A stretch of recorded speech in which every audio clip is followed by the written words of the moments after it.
The small neighborhood bakery was unusually quiet that afternoon, filled only with the soft hum of refrigerators and the sweet scent of warm bread.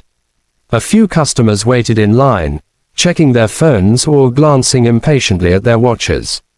No one paid much attention when the door opened and a woman stepped inside. Thin, pale, her coat worn at the sleeves, her hair pulled hastily into a bun. She looked around nervously, as if unsure whether she even belonged there. Then, gathering her courage, she approached the counter. The cashier offered her the usual polite smile, but the woman didn't smile back. Instead, she leaned slightly forward and lowered her voice, though everyone behind her could still hear her trembling words. "Excuse me, do you have any expired cake? Maybe something you were going to throw away? I can pay a little. It's for my daughter. Today is her birthday." The words floated through the bakery like a cold breeze. A couple in line exchanged glances. An elderly man frowned, adjusting his glasses. But the woman kept her eyes down, as though bracing herself for humiliation. She clutched an old wallet in her hands, its edges frayed, the zipper half broken. It was obvious she had rehearsed this question many times before walking in. Behind her stood a tall man in a dark tailored coat, his posture relaxed, his expression unreadable. Most people didn't recognize him, but anyone who followed local business news would have known his face instantly. Leon Markham, the self-made millionaire who owned several companies around the city.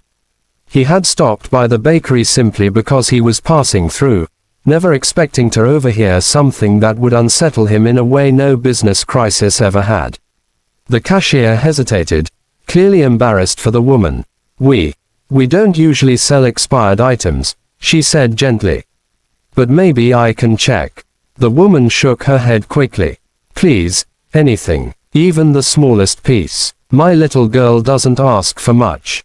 I want her to feel like every other child today." Her voice cracked at the last word. She looked like she was fighting tears, swallowing them down with stubborn dignity. It was the kind of quiet desperation that made even the strangers behind her shift uncomfortably. Leon watched her closely. Something in her plea hit him hard. Not just the poverty, but the way she tried to hide her shame, the way she kept apologizing with her posture.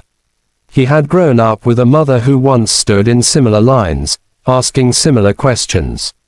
He remembered the sting of those days all too well. Before the cashier could respond, the woman added softly, "If not cake, maybe expired bread. Anything sweet. I just need her to have something special." The bakery fell silent. The millionaire took a small step forward, his brows drawn together.